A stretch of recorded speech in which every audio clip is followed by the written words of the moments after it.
Bon dia a tots, manco a u. Soc un valencià cabrejat.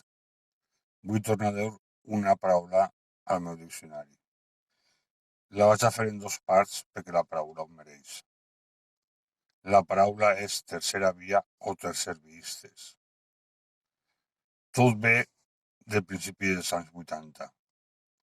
La via pancatalanista no funcionava. Unitat del Poble Valencià, aquell partit, no avançava. Els pancatalanistes havien perdut la denominada Batalla de València. A finals dels 80, un grup de pensadors van decidir treure dos llibres. Un es diu d'Impura Natione. En aquests dos llibres intenten pegar-li voltes a què és el que tenen que fer per a treure vots.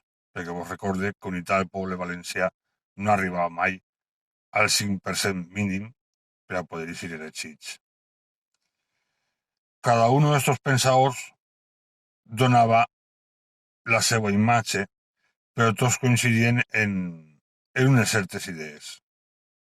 Per a començar, que sense renunciar als postulats de Joan Fuster, òbviament no anaven a fer-ho, però sí que recomanaven a Joan Fuster deixar-lo en casa, no treure'l a passejar i no presumir d'allò. Era contraproduent. Entre les diverses coses que alguns coincidien d'estos pensadors, diem clarament que no li podien dir català a lo que parlaven, encara que fora català. Saben que a la gent no li agrada la paraula català. Per tant, recomanaven dir-li valencià encara que fora català. També alguns coincidien en que havia que acceptar la Real Senyera. Ells eren partidaris de la Marfega. Inclús un d'ells recomanava el nom Regne de València per a la nostra terra. Totes aquestes idees les va replegar el senyor Joan Francesc Mira i en l'any 97, en el Congrés d'Unitat del Poble Valencià, li va presentar una moció. Bàsicament, la moció que va presentar i que va ser aprovada deia no dir-li català, dir-li valencià encara que fora català, òbviament, no dir països catalans, dir només País Valencià, acceptar la Real Senyera com a bandera per lo manco del cap i casal.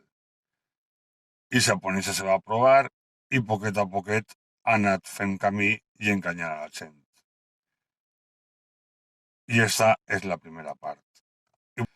I vull que acabar en una cita del professor Enrique Tierno Galván.